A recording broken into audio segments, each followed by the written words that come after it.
Welcome back to Work Truck Record Reviews. I have a special guest today, Heather Millward. I'm his wife. My wife. So we're going to defend a hippie record today. We're going to defend the Grateful Dead's American Beauty as an important record that we both loved before we met each other.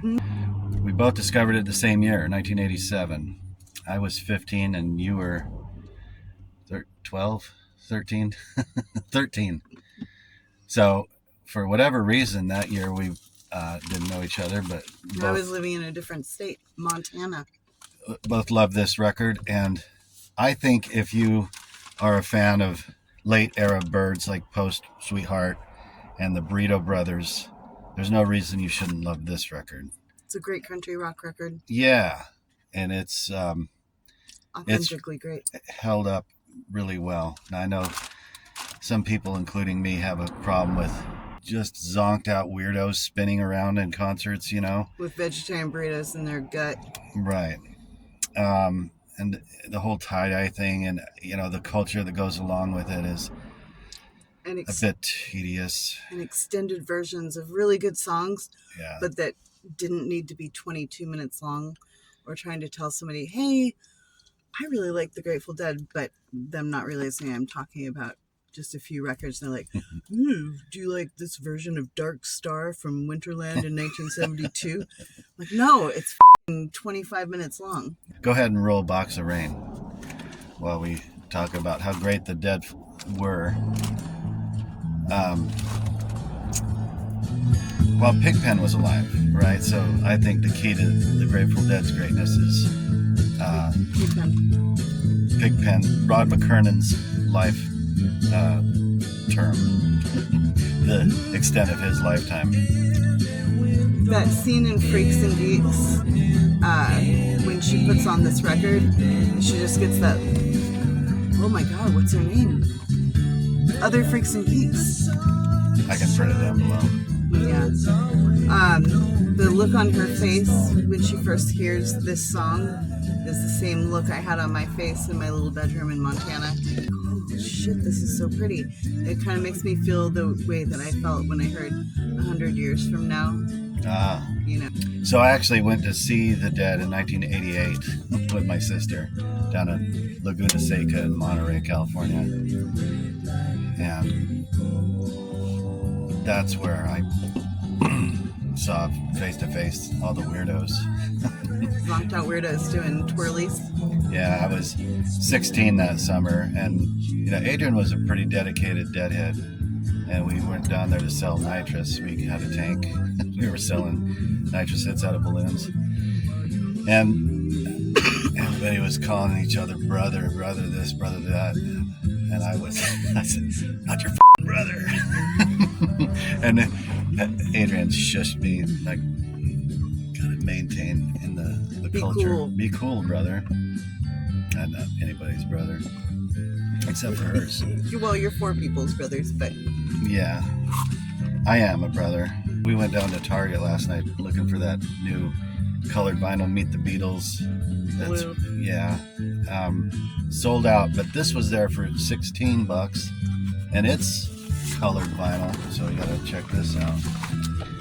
So as we were going through our collection, we had this jacket, but the record was missing, and all of our moves or whatever got lost. This is a pretty cool Green. It's called Limeade. I don't know if that color comes through very well, but Compared to... oh yeah, safety first. That's the new rule here in the work truck. We listened to this morning, and it holds up. That's a great, yeah, like you said, country rock record. Let's hear Friend of the Devil. It's a great descending guitar line. Reno seems to come up as a town in a lot of good story arcs. We've made that trip. Reno figures in our history. Mm-hmm. We went down there several times to play music. And our friend Mark Ernest. Hi, Mark. If you're watching this, hello, we love you. He drove from Reno to, we had to go over Donner Pass. So it was Memorial Day weekend of 06. Yep. I remember sitting in the seat and I'm like, it looks like the snow is coming up and down at the same time. That seems terrible. And then we were following the lights of a semi in front of us because the Donner Pass. There was a blizzard at the end of May. Blizzard. Yeah. So, it was sketchy, and I was like, oh, here we go. We're gonna relive the whole experience. I was already eyeballing your. Because we were going to bone. Arcata, and when we got to Arcata, we were doing a radio show in Humboldt County somewhere, one of those towns from our friends. Little tiny town before Blue Lake. So after spending the night in the Donner Pass rest area, we joked that, we're here finally. We started out a 4-piece, but now we're a 3-piece. Heather got on the wheel, hauled ass, and this is like a 15-passenger big ass Dodge van, tearing ass, flattening the curve, straightening the hill. Safe as hell. But getting us to the radio show on time. Otherwise, we'd have been 2 hours late. We'd probably still be on our way there right now. Yeah, so it was badass. And I remember Jen Scafidi yelling, "Nice metronome." But this is supposed to be about the Grateful Dead. One word Reno got us off on this story. But welcome to what it's like when I'm cooking dinner. Let's listen to Operator. This is Rod McKernan, Big Pen's song, and it's just killer. Mm-hmm. And it has some traveling town names and stuff. Mm-hmm. Can you help me? Help me if you please. Give me the right. Kreutzmann is a great drummer. And Phil's bass playing is always spectacular. Yeah, very melodic, and later on he gets a little out there, but he's got that definite, unique sound, and he's one of 2024's casualty list, right? He passed away this year. And it's just so perfect, straddling the line between like these very notey, but they're all the good notes. Yeah, it's this is the period before their space boogie weirdness, and I think we jumped off that rocket ship to nowhere because I was like 13, and my older siblings had turned me on to I was already on my way, they'd already turned me on to the Buzzcocks and Bauhaus, and I was just digesting as much, and the Damned, using all of my babysitting money to go to Rockin' Rudy's in Missoula. Do any of you know that place? You should. If you go to Missoula, go to Rockin' Rudy's. And then checking out records from the Missoula Public Library. So, getting into REM, and this with REM and VU, I had checked out Velvet Underground and Nico at the same time. So you can be punk and like the Grateful Dead. Absolutely, that's what we're both saying, even though we're nerdlingers. Yeah. Well, I don't think... The Latin word, Dorcas Malorcas. I don't see how you could, like I said before, country, rock, everything that was... Even so I really like the Dead's first album, self-titled, The Unlimited Road to Devotion. Road to Unlimited Devotion, whatever, is a killer song.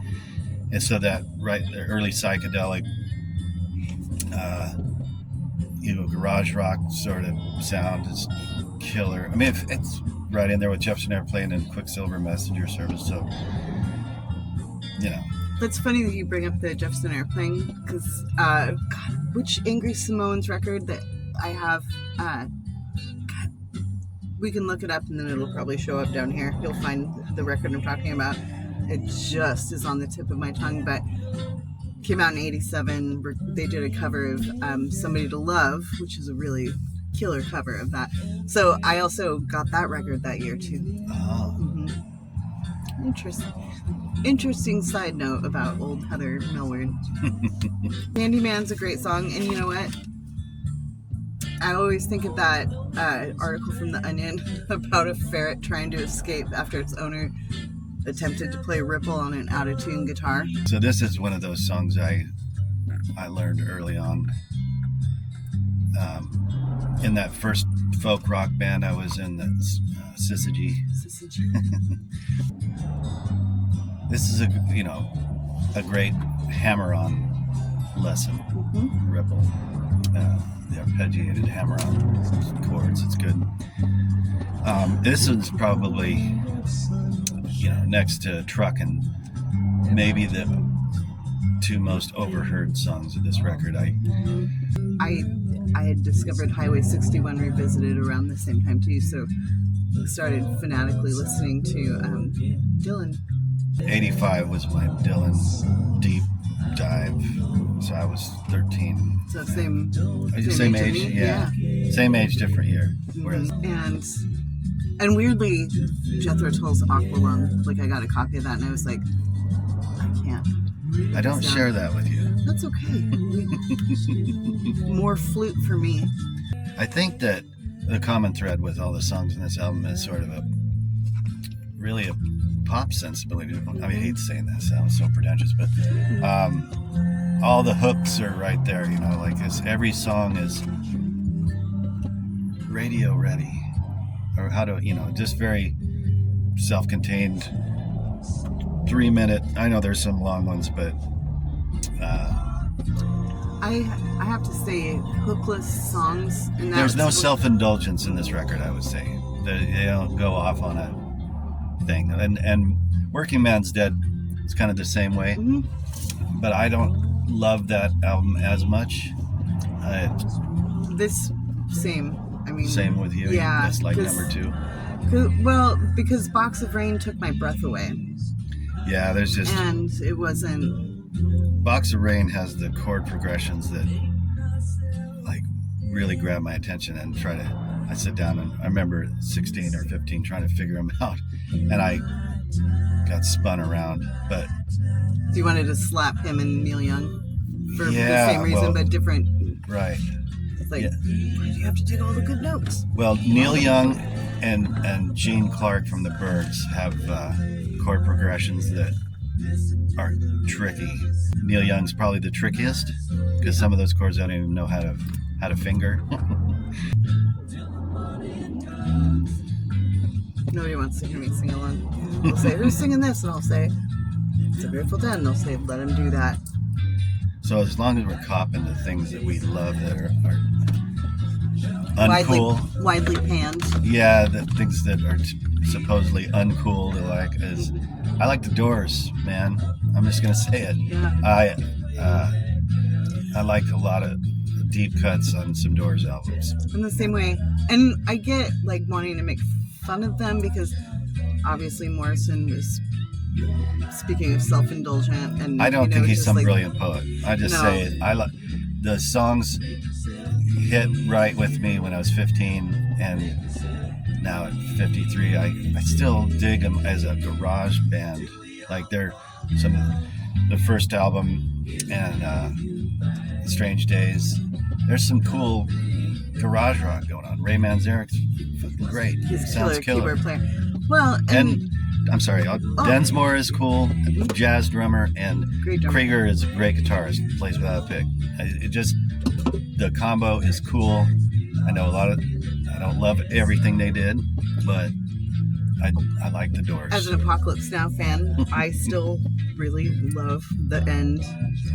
Even if like you ever catch me singing along to it like in a really silly theatric way, yeah, I still love it, and I love different deep cuts here and there. But LA Woman still really gets me with its sense of urgency and just has this like, it's like train songs, as a country music fan, an early country music fan, there's a lot of songs about travel. Like it's part of like the great imagination, people traveling or going places. And so it's whether it's on a train or in a car, it's like that, those drum beats that match a train, and that's how it feels to me. Like I am transported back to this mid-century, like this imaginative version of LA that I love, that I was trying to digest while we were there, which is just sunny, too bright, everything's kind of dusty and sandy, and there's a riding in some galaxy down the 405 listening to LA Woman. So Addicts of My Life is kind of a reflective longer song. a good. But let's go out with Truck and. What did I want to finish up saying about the Doors? I like Maggie McGill and what's that other song of? Oh man, I guess we don't have to talk about the Doors. I can cut that out. Or just don't cut it out because we're proudly flying our. We love music, not a rule based. Right. Check out the nice Art Nouveau touches on the back cover. It's pretty. I know it's hippie, it's flowery and stuff, but nice wood grain and marble inlay or whatever that's going on there in airbrush. I have dreams of having this kind of paneling in a room someday. Yeah? Yeah, heads up. Are you going to wear fringe, like a leather? I already have that. Do you need a headband if you're going to have a... I already have a headband. I have a Western shirt with fringe. I'm 98.7% there. We just need to get that paneling in our house somewhere. Okay. And I think the biggest music connection that we ever made, though, was sitting at the Neuralex in 1998. And who was it? Was you put on It's All Right, Ma, right? Did you play that? Because somehow it came on, and he was singing, and I was singing along with it, and then you looked at me like... Who sings? Jesus Christ. That guy just passed. He looked at me like... Yeah, who sings along to It's All Right, Ma? And every word. Yeah, so she kind of goaded me into playing it live recently in a couple shows. Well, I learned the chords because you sound so good playing it. Thank you. And it's a monster. It's really tough. Maybe you can bleep this out, but I thought I was gonna crap my pants when we played with Christy and Dave Alvin, and I could see an approving look on his face, and I was trying not to look at his face because I was just kind of nervous. Yeah. Were you nervous? You were nervous too. Well, I just was self-conscious because I had a music stand with, kind of abbreviated lyric. We never do that. There's 5 really long verses, and it's not. But I saw the video afterwards, and it wasn't. You didn't look like you were looking at anything. And it was nice to meet Dave Alvin, and we should do that again sometime. And oh yeah, well we'll do it. And over the course of my lifetime, I might get better at being able to do it top to bottom without a lyric cheat sheet or whatever. But we don't do it very often, and when we do it, you sound incredible. She's so generous. She's so sweet. It's true. This might be this little sappy. But that's okay. I'll get away. So doing an episode with the old lady. I'm an active senior. You are an active senior. So if you like the Grateful Dead, don't be ashamed of it. Mm-hmm. Great country rock band. And I think during the course of this episode, we probably offended Grateful Dead fans and non-fans. Yeah, which is kind of what we were going for. We're trying to offend everyone. Yeah. So head out to Target if you want a colored vinyl version. It turned into a commercial at Target. We're trying to track it. They didn't have that Meet the Beatles one, but hopefully in West Seattle they do. And we don't typically. Now we're going to offend everybody because we don't do our record shopping at Target. And can we talk about how great Hex Induction Records is? I did in the last you already did. My Beatles episode. And of course we love Easy Street. And that Zion's Gate was pretty cool. That's where I got that anniversary edition of the Wipers Over the Edge. All right. Okay. Cool. Thanks for watching. Tune in next time.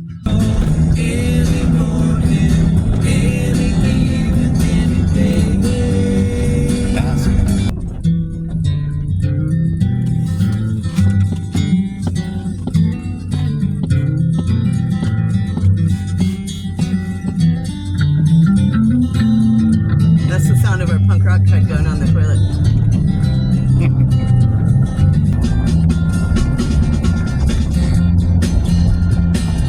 Operator.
replacement.